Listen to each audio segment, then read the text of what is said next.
Hey, what is up, squad? You know what time it is for. It's time for Ninjago Season 13 Character Tier List. And I'm pretty hyped to do this one. Like, there's definitely...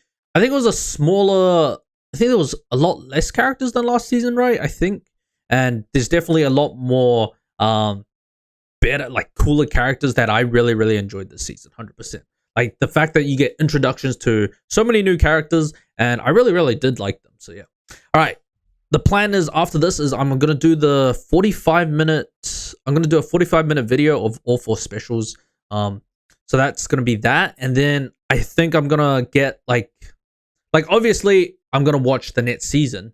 But for YouTube side of things, I will be probably putting out Lego Batman after the Ninjago specials, and then we'll start season 14 on YouTube. I just want to let you guys know that in between the seasons, I am doing like more like movies, like Lego movies in between. So that's just something I wanted to let you guys know. But yeah, hype to check this out. If you guys want early and uncut reactions, make sure to check out the Patreon. If you want early edited reactions, check out the YouTube membership. Let's get right to it.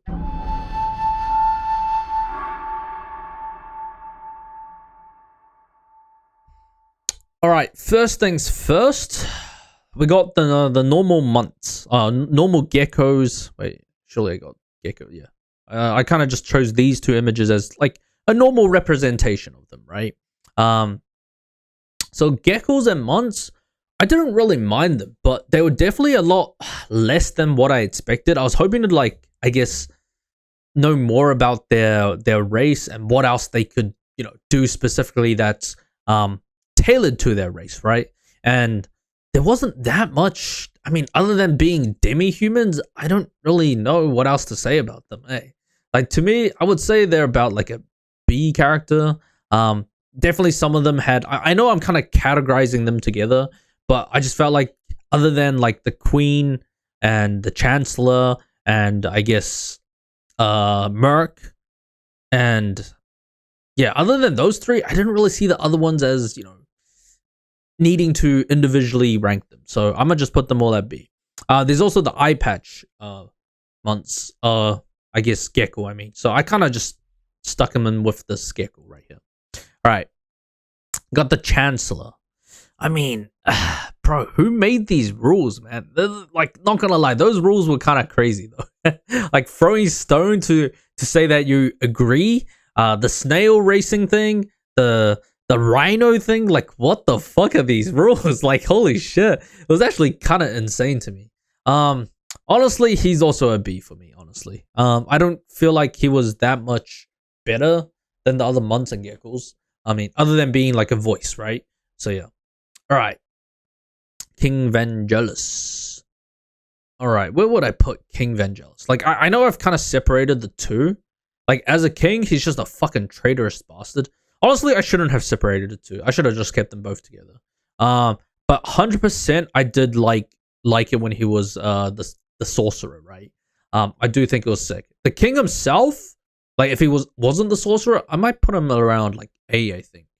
But as the sorcerer, I love the concept. Like with the fact that you have this, like they grab a skull. Wait, let me just also rank the skull. I might put the skull at S though. But the fact that you have this idea where you have someone that turns into this necromancer by holding the skull, I think that was really cool idea. And the fact that he can fly too. Oh, also, let's talk about the wings, man. I never thought the wings were a fucking gadget. Like, what the fuck? I thought that was inbuilt into them, but it wasn't. Like, the fact that I found that out during that episode, I was like so mind blown. I was like, what the fuck? You mean they don't have wings? They're just like regular people almost, just white skin, that's it. And they just attach wings to their backs? Like, what the fuck? Actually insane to me. But I think it's cool that we had a cool necromancer. I really wish we got to see more. I wish these 11-minute episodes were much longer, man. Like, they could have expanded so much more during these seasons. I feel like it was like, you know, a lost chance, right? 100%. But overall, I still enjoyed this character. He was a good villain. All right, Adam, not bad. Adam is definitely not bad. Good pet character. Did a lot. You know, very obedient too to Plunder as well. So definitely surprised by that. Like because we initially saw, didn't they like wipe out all the spiders except for Adam, and then Adam kind of just like followed them. Like, how the fuck did that? Like, I'm actually genuinely surprised you followed them. The adventurer party. So, what do we call them? The Uplead, right? So definitely surprising. All right, Kai. Trying to think. Kai was pretty good this season, I think.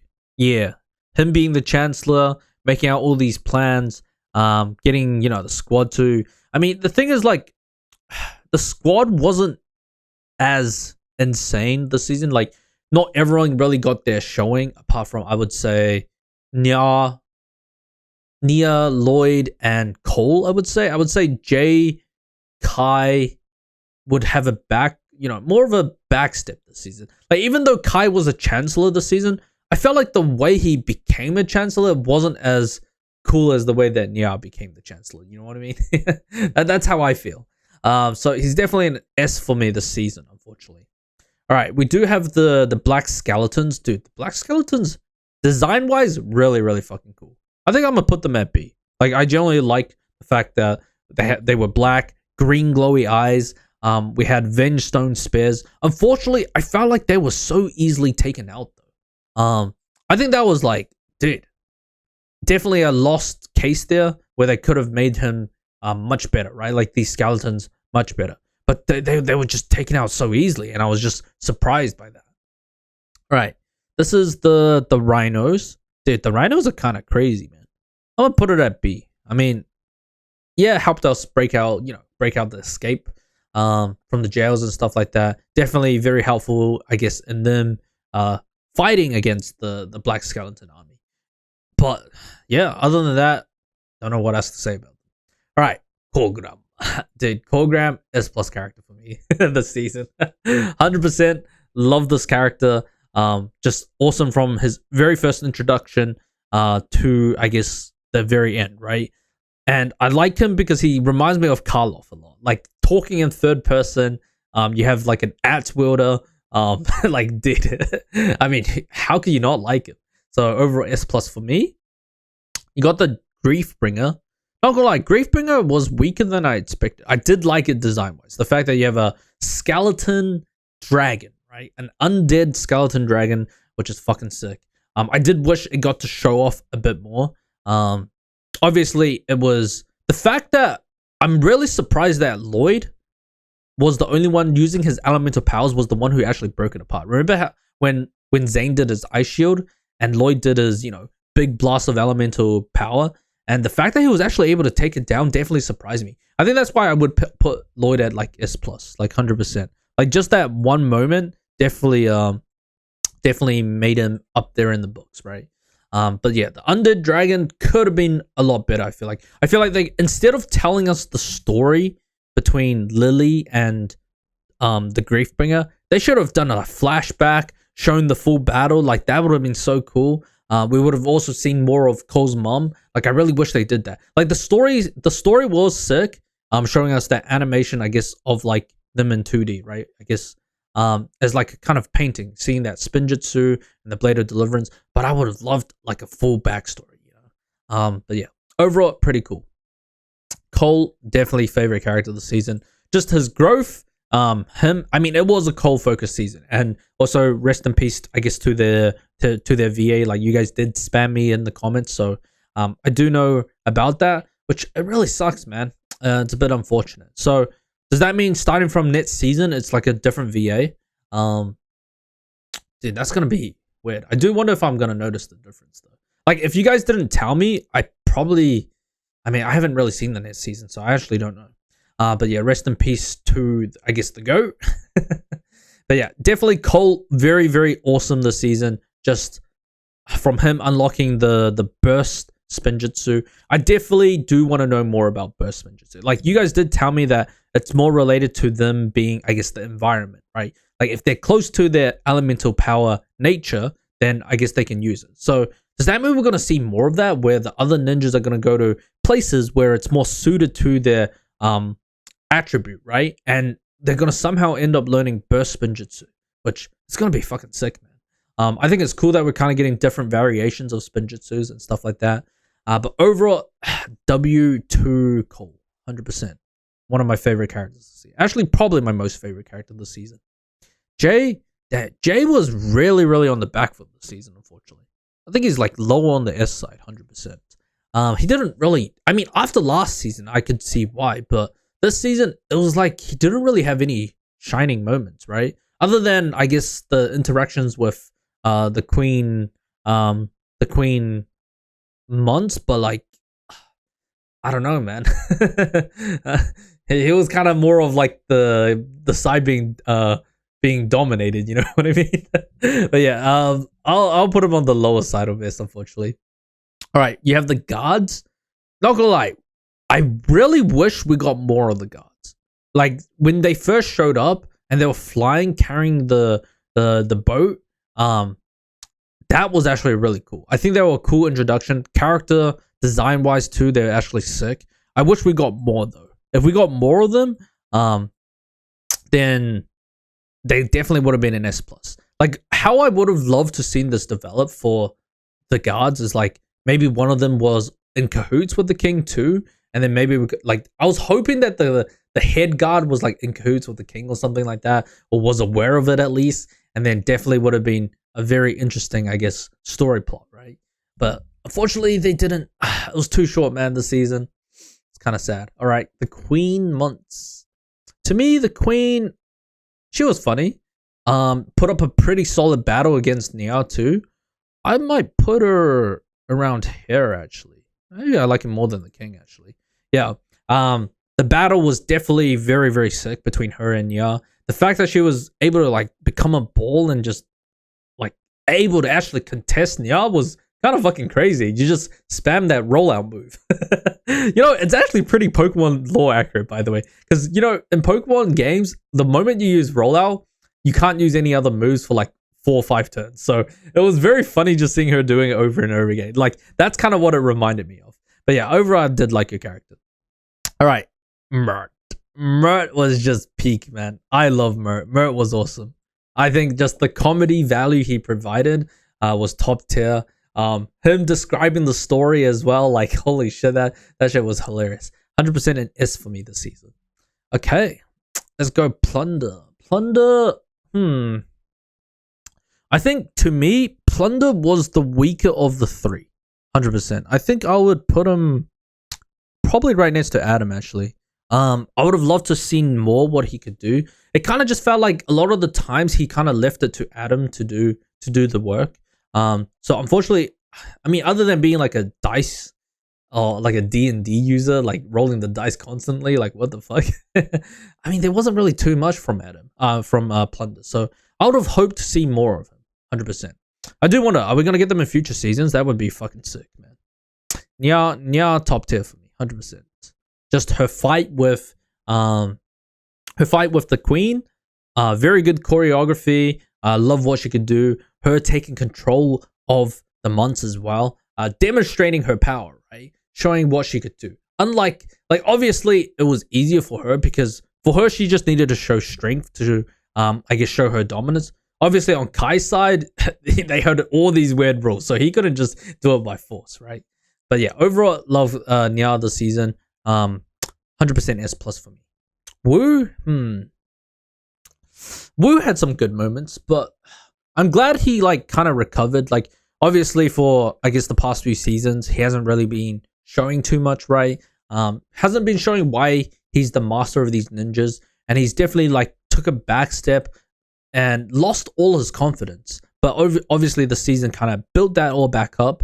Him doing that Spinjitzu, reflecting back those like magma, I guess, magma projectiles from the tentacle monster. That shit was pretty cool. Like he definitely had a lot of his shining moments this season. So I'm gonna put him at, I don't think it was S plus though, but I would definitely put him around middle of S, I think. Maybe leaning towards the lower side. Masako NA, Pitzel also NA, like they didn't really do too much, right? Other than the first episode, we didn't really see them, right? Alright, Vania, dude, Vania was awesome this season.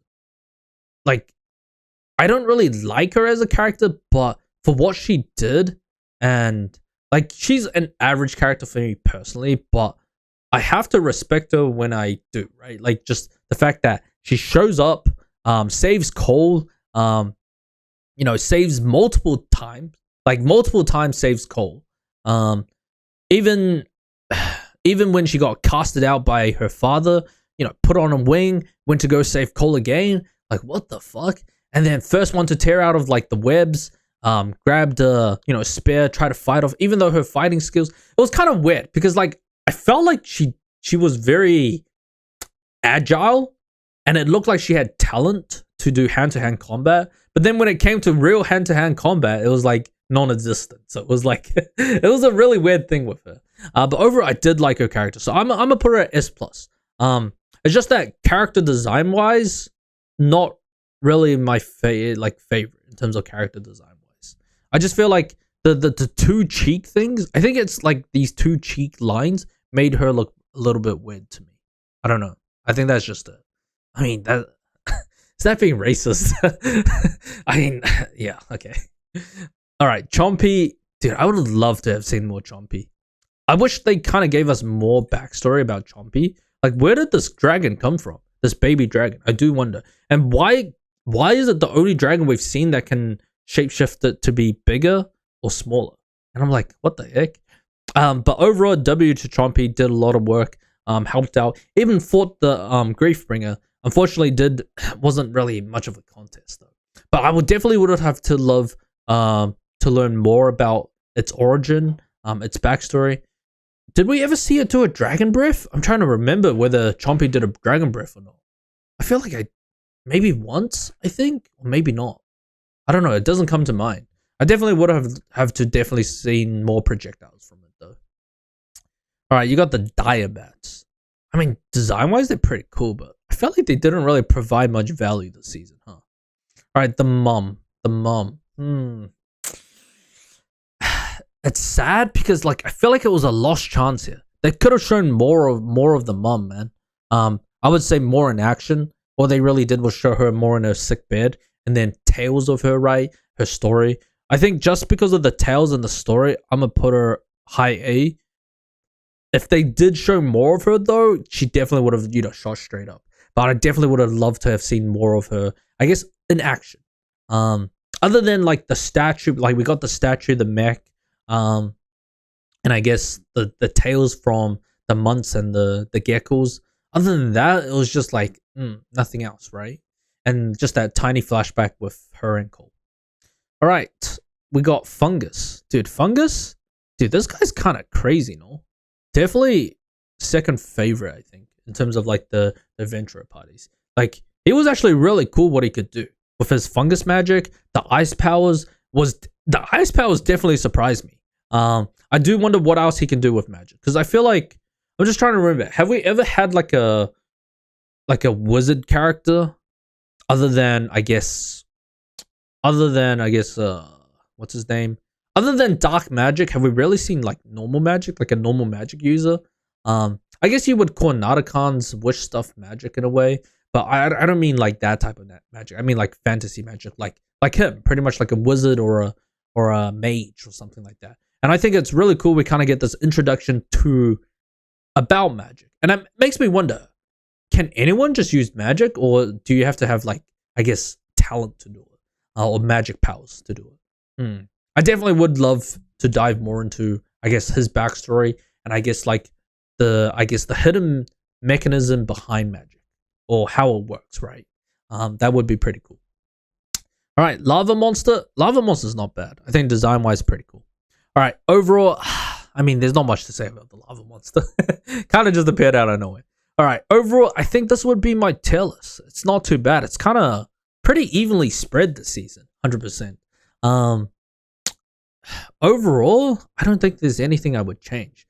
But yeah, this was definitely a good season though for Cole. Like I just loved everything about Cole's development this season. And it makes me wonder, what are the next two seasons going to be about? Are we going to also get like more focused episodes like this one, or focused seasons like this one? It does feel like every season we are like of these 11-minute, I guess 11-minute episodes, we are getting like different focus of different characters. Because like season 11, part 1, you get Wu focused, right? And then part 2, you get like Zane focused.